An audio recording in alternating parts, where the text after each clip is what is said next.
happy to be here and share with you the interesting story of the fight for women's suffrage in Wisconsin. You'll notice I'm dressed very boldly, or eccentrically as my son says. I do this to pay tribute to the suffragists who selected these colors to represent their movement. I wear white as the color of purity. Purple signifies loyalty to the cause, and yellow, the color of sunflowers, and the first image chosen by the suffragists is the color of hope. And I wear these colors courageously as a way for all of us to remember the courage it took for those women so long ago to step out of their comfort zones into the public arena and to fight and advocate for their equal voting rights. As we celebrate the 100th anniversary of the passage of the 19th Amendment, guaranteeing women equal voting rights, Wisconsin celebrates its place in history as the first state to ratify that amendment. Here's how that happened. When Congress passed the 19th Amendment on June 4, 1919, Wisconsin suffragists sprang into action. Time and time again, their efforts to obtain full women's suffrage had failed. Now, they had one last chance to secure a victory. With the legislature still in session, suffrage leaders Ada James and Theodore Whitten Yeomans quickly marshaled their forces to persuade state lawmakers, quote, to secure for our state the honor of being the first state to ratify. State legislators, under pressure from the suffragists and ambitious to triumph in that competition, voted to ratify on June 10th. Without delay, James's father, former state senator David G. James, obtained the signed document and rushed to catch the train to Washington, D.C. Thus, Wisconsin arrived first, delivering the ratification papers on the same day as Illinois. But again, they got there first. But ratification was only the final act in an effort that took more than a century. Starting from a sense of injustice, the movement became a massive public relations campaign that engaged more than 3 generations of women throughout the United States. And that effort replicated itself around the world. Before I delve into the Wisconsin story, I will review what motivated women to seek the vote and discuss the movement from the national perspective. I will also talk about the 19th Amendment, how that came about, and some events that happened after. In the early 1800s, women began entering the workforce, and also they started obtaining better access to education. This led to their seeking greater rights from a legal system that treated them as inferior to men. For example, women as workers had no legal recourse for low wages, labor abuses, or unfair treatment. Married women had no legal right to own property in their own name, sign legal papers, sue or be sued, retain their own earnings. Those earnings legally belonged to their husbands. And probably worst of all, they did not have the legal right to retain custody of their children in case of divorce. By the mid-1850s, some states were changing their laws on married property rights. The issue came up in Wisconsin a little earlier than that and caused the first attempt at statehood to fail. The voters actually rejected the proposed Constitution of 1846 because it included measures to provide for married women's property rights. These 2 quotes from the debate in Wisconsin give you a sense of how some men reacted to the idea of the changing role of women in society. Marshall Strong, a Wisconsin legislator, wrote, "Giving property rights to women would be injurious to husbands, as then a wife's welfare and feelings and thoughts would not be all wrapped up in his happiness." Edward G. Ryan, who later became the Chief Justice of the Wisconsin Supreme Court, debated that women's property rights would destroy the character of a wife and were contrary to the express commands of the Bible. It was the injustice of laws that motivated women to seek reform. To achieve that reform, women began to realize they needed the vote. The same year Wisconsin became a state, 1848, an important women's rights convention took place in Seneca Falls, New York. At the end of that event, the attendees, men and women, publicly issued a declaration of sentiments that demanded new rights for women, including the right to vote. But changing minds required women to build public relations skills, such as organizing, running meetings, raising funds, or speaking in public. Something women were not prepared to do in a society that expected them to stay out of the public realm. At that time, it was frowned upon for women to even speak in public. Women started building those basic skills by creating and joining organizations of women. The first organizations were church sewing circles and anti-slavery organizations. Later, women became involved in reform efforts, such as property right reform, female labor practice reform, and temperance. The issue of temperance became critical after the Civil War when alcoholism was rampant, as a husband could drink a family into poverty and homelessness, and the wife had no legal recourse. This led to a temperance movement to ban the sale of alcohol. That movement became the training ground for building suffrage advocacy skills, and many of the leaders of the early suffragist movement came out of the temperance movement. It wasn't until after the Civil War that the suffrage proponents first organized. They pursued several strategies. The first was to argue that their right to vote was already part of the Constitution. The Supreme Court ruled otherwise. Then they worked towards a national amendment. That seemed to go nowhere.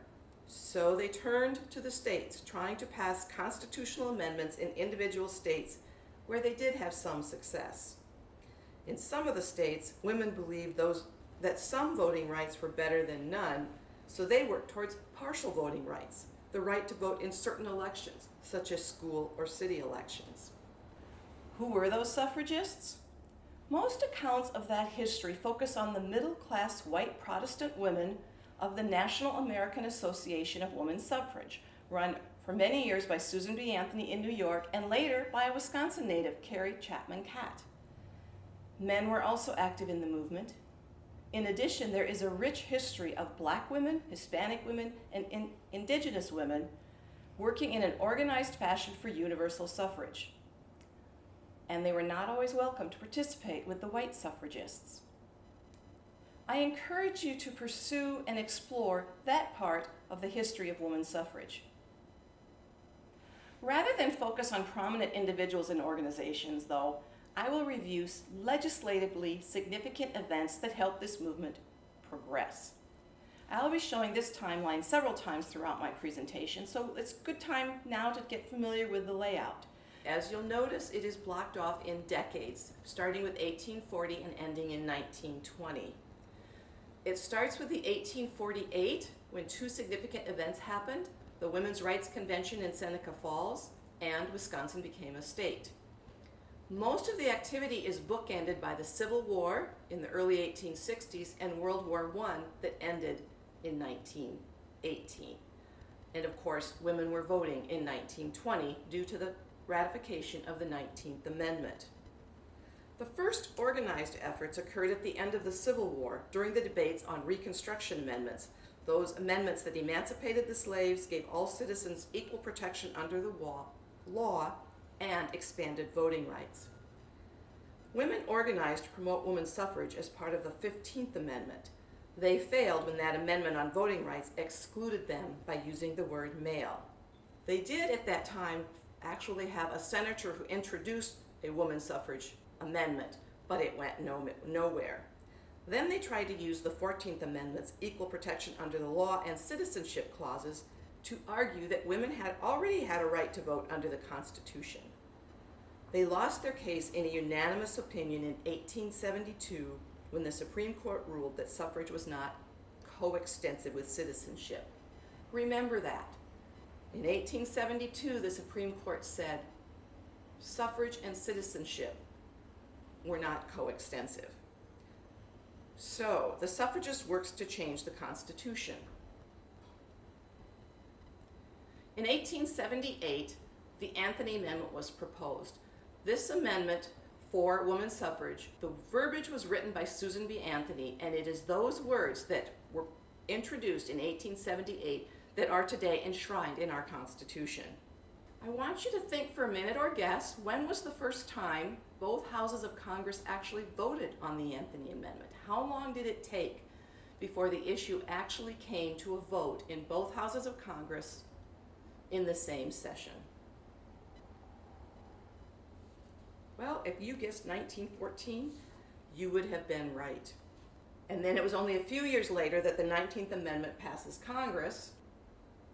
It's ratified All women are now voting, it's 1920.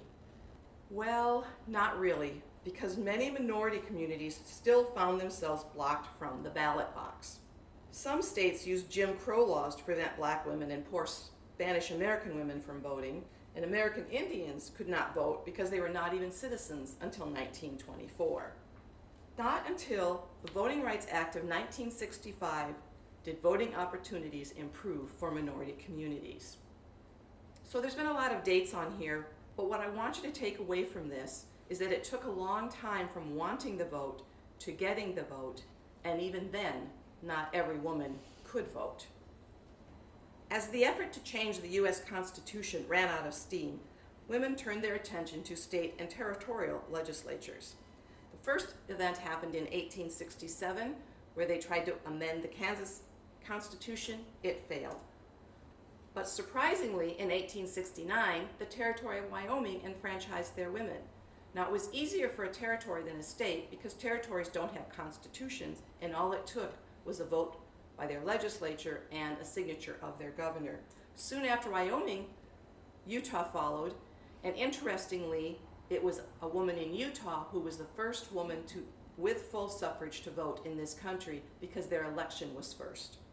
Utah only enjoyed those rights until 1887, when Congress took them away when they passed the anti-polygamy law. Michigan tried, they failed. Washington Territory, again, through legislative action, enfranchised the women, but their Supreme Court took that right away when they declared it illegal in 1887. It seemed like the women just couldn't win. Finally, in 1890, they succeeded in 4 states. Wyoming included suffrage in their constitution. Colorado is the first place where the voters approved an amendment to change their constitution. Utah, a territory without suffrage, put it in their constitution and became a state as a woman's suffrage state. Idaho was the second state where the voters approved the measure. Then we had a long gap of time with lots of hard work and lots of failures. When do you think the next success happened? Well, 1910.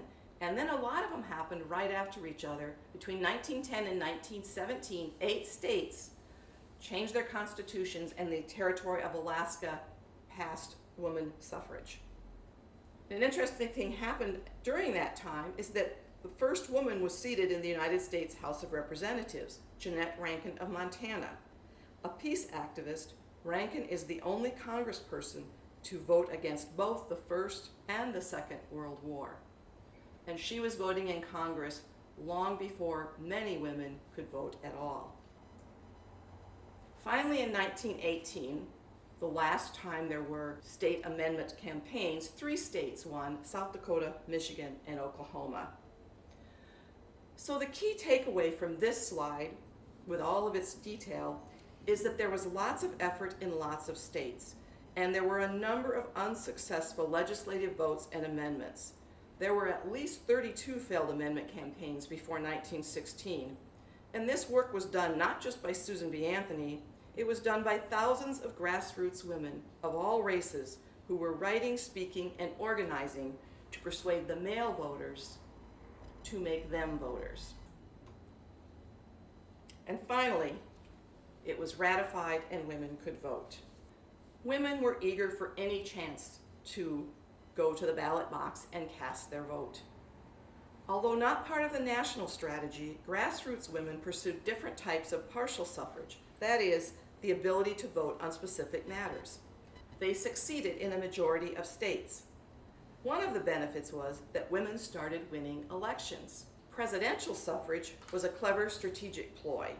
Before 1920, several legislatures, knowing their voters would not approve an amendment for full suffrage, did pass laws allowing women to vote for the president in some states in the primary and others in the November presidential election. School suffrage was important in that it gave women opportunities not just to vote, but to run campaigns, win elections, and serve in leadership positions, especially in the position of county and state superintendent of public instruction. In fact, The first woman to win a statewide election in the United States was Laura Kelly Eisenhuth, who won that election in North Dakota in, get this, 1892. School suffrage also normalized the concept of women casting votes at the poll. It gave women confidence in going to the polls, and it was an acceptable type of voting, suitable for women because of their gender. The first time any women were able to vote in school elections was in 1837 in Kentucky, but it was limited to widows with children in school who owned property. The first state with a robust school suffrage bill was in Kansas in 1861. A law passed in Wisconsin in 1869 allowing women to run for school offices but not letting them vote. By 1900, 25 states had some type of school suffrage law. The key takeaway for the issue of school suffrage is that long before the 19th Amendment, women were voting in some elections in many states. What was once unimaginable in 1848 became imaginable. Take a look at this picture. What jumps out at you? I'm sure you all noticed the deep blue states are all in the West, or mostly in the West. Why, you are probably asking, did full suffrage succeed so much in the West but not so much in the Midwest, South, or East? There are several theories. In the East, the political machines were too strong and had no interest in doubling the voting population with voters they couldn't control. In the South, the white supremacists did not want black women voting. Prohibition was a big issue in the Midwest, where the issues of women's suffrage were closely entwined with prohibition, and the liquor lobbies were quite strong. The West was newer country with weaker political machines. Most of the successes happened after 1900 during the progressive years, and the Western states were quite progressive. In addition, the suffragists were more sophisticated and more educated. They had learned well from two earlier generations of suffragists. They also built successful alliances with other blocks of voters, rural voters, miners, labor unions, and the working class. They made the case that they shared many of the same policy goals and they should support each other.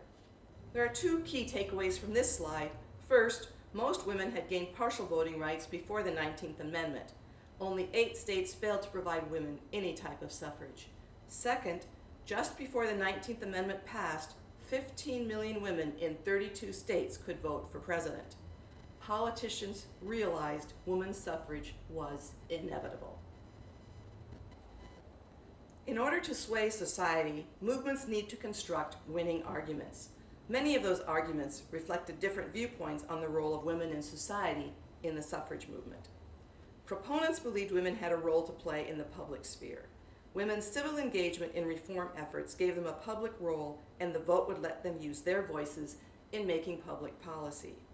Opponents believed in a more traditional role for women, that of the keeper of the home. They thought women voting would disrupt society. In addition, those with political power did not want to disrupt that power with such a large group of unknown voters. In the end, women's support of the troops during World War I helped them make the argument that they were good and loyal citizens, and it was their duty to vote. Let's turn the fight to Wisconsin. You'll notice I'm wearing a yellow tunic now. This is a replica of one worn by Wisconsin women in a famous suffrage parade in 1916, organized to impress delegates to the National Republican Convention in Chicago. Before leaving the state, women marched in step to the train station with drums beating and banners flying. Arriving in Chicago, they joined 10,000 women from across the country, marching 2 miles down Michigan Avenue in pouring rain. Soaked and windblown, the women's determination to finish that march testified to their heartfelt desire for the national vote. As in many states, Wisconsin suffragists worked hard to put a constitutional amendment before the voters. It was especially difficult in Wisconsin because any amendment had to pass 2 consecutive sessions of the legislature before it could be placed on the ballot. Let's see how that played out. The first time women's suffrage was addressed in Wisconsin was during the 1846 Constitutional Convention, when an attempt was made to remove the word male before suffrage. That went nowhere. Wisconsin became a state in 1848. And then the first suffrage bill was introduced in 1856, but no action was taken.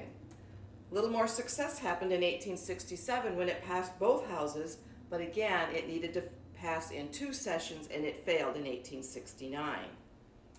There was another amendment proposed in 1884. It didn't even pass that session. But that same year, school suffrage did pass. It had to be put on the ballot for the voters to pass it. They did, but it was so poorly written it went to the Supreme Court, and it wasn't until 1901 that it was fixed, and at that time women could vote in school elections. Finally, in 1912, there was an amendment campaign in Wisconsin. It was a massive public relations campaign. Women wrote petitions, circulated petitions, they wrote letters, they did a lot of public speaking. In fact, many women would go to a location, stand in the back of an automobile and give a speech. And remember, back then, cars were very new. They even had an airship drop leaflets over the Wisconsin State Fair.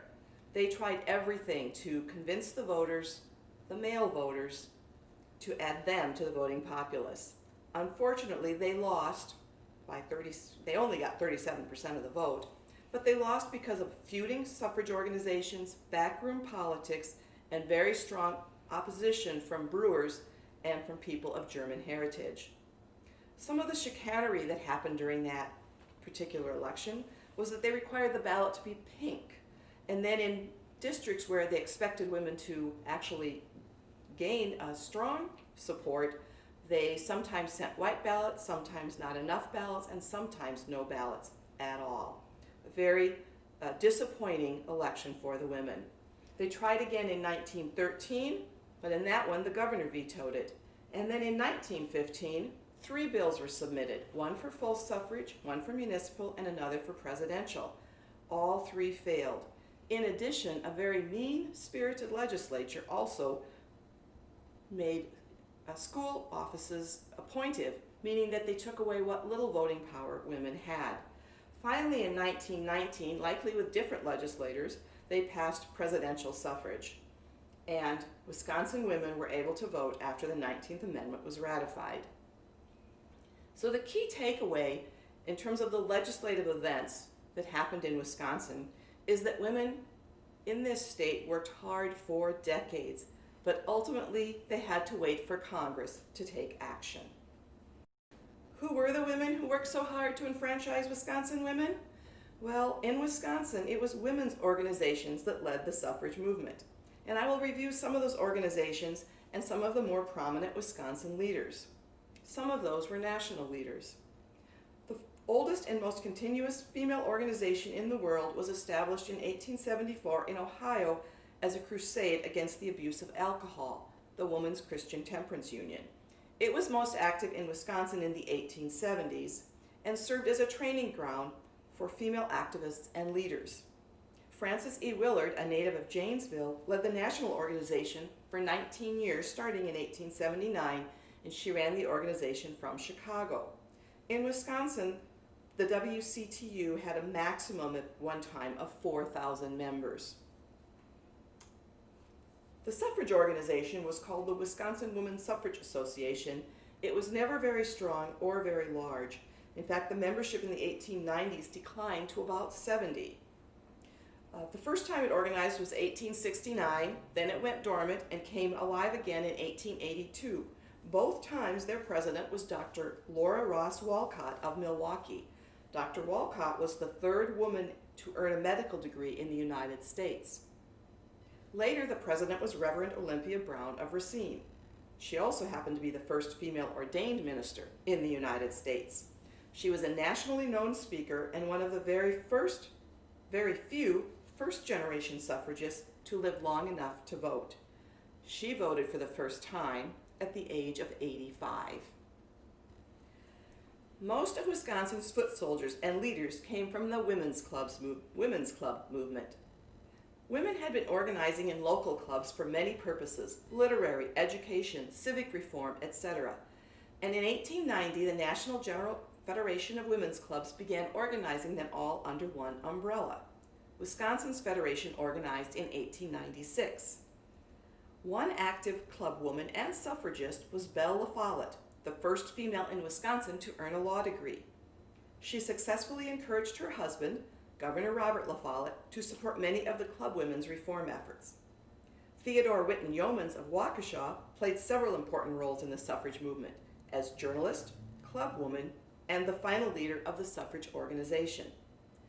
After marrying the editor of the Waukesha Freeman newspaper, Henry Mott Yeomans, she became associate editor and wrote a regular and influential weekly byline column called The Women's World. In her column, she covered women in politics, women's progress in the world, and she exposed problems with women's working conditions. She was later elected president of the state GFWC in 1900 and convinced the state organization to endorse women's suffrage. Club women were the largest and most influential group in waging the suffrage battle in Wisconsin, and it's worth talking a little bit about what club women in Wisconsin did for the state. Among their first efforts, club women established free libraries and public playgrounds. They also campaigned for female appointments to state boards. Many of these reforms brought women into the public sphere to advocate for political change. They became successful at organizing, lobbying, running publicity campaigns, and fundraising.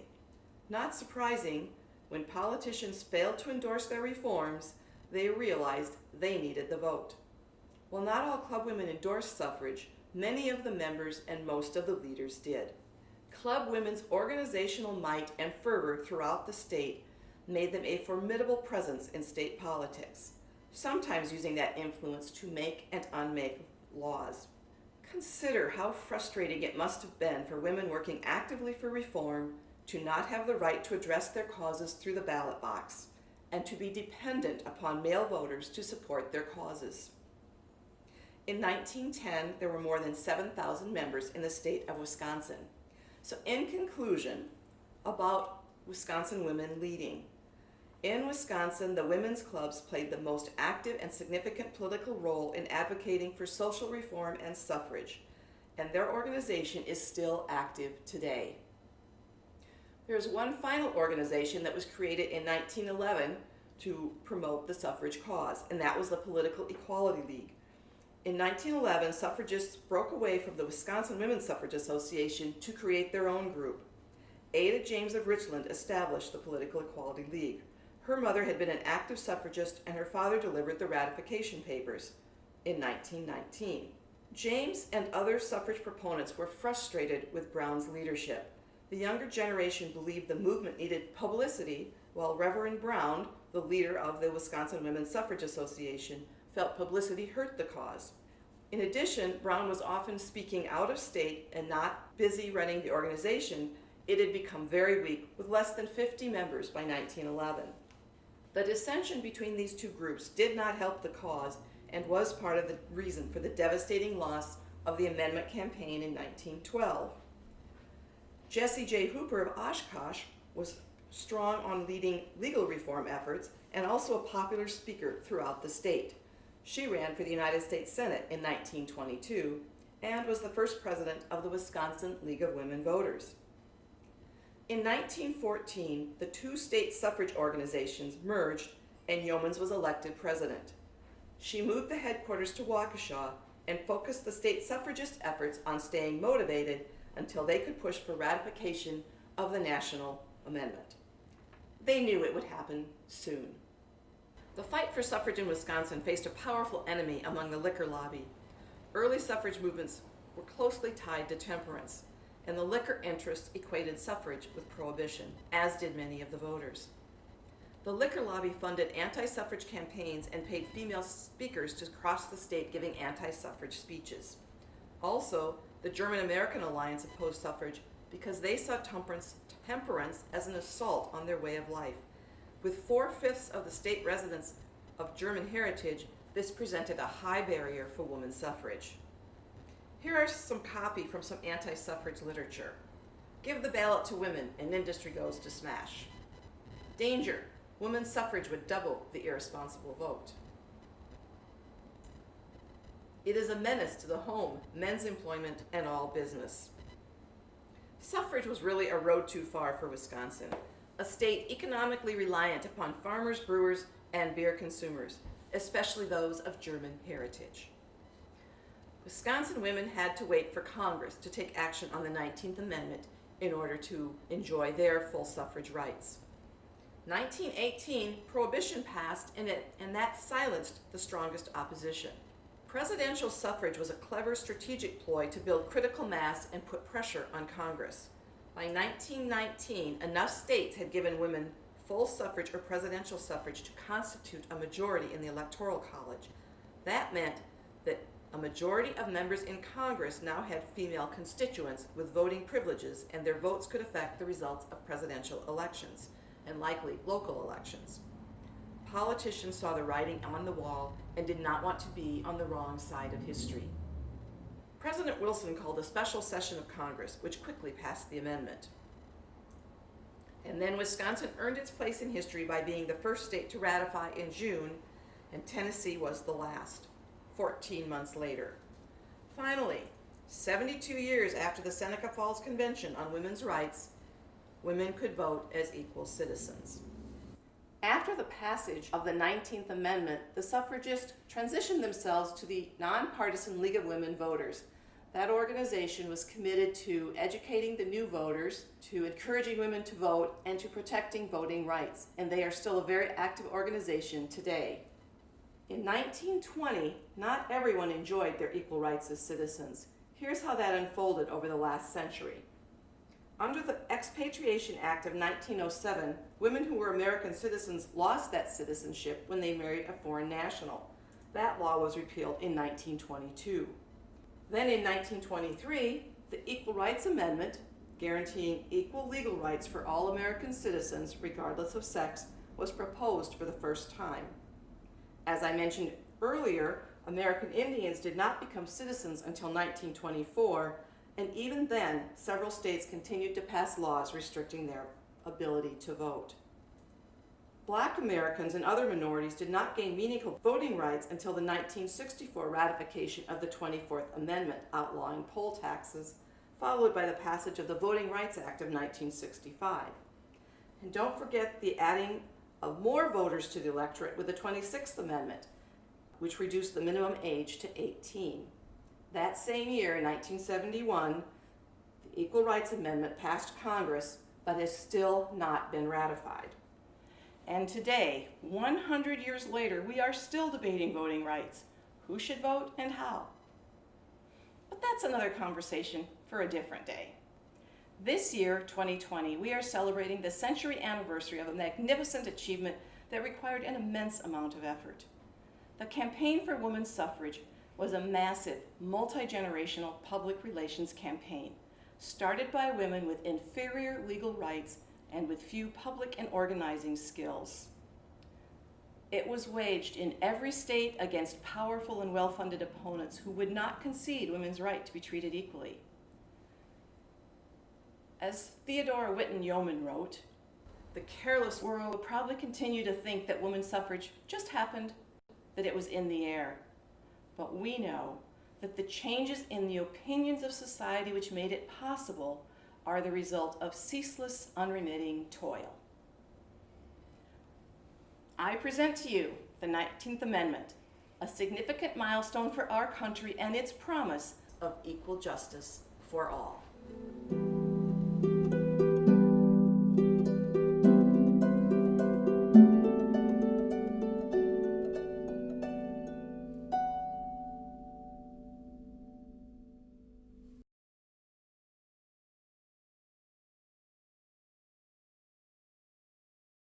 The ceaseless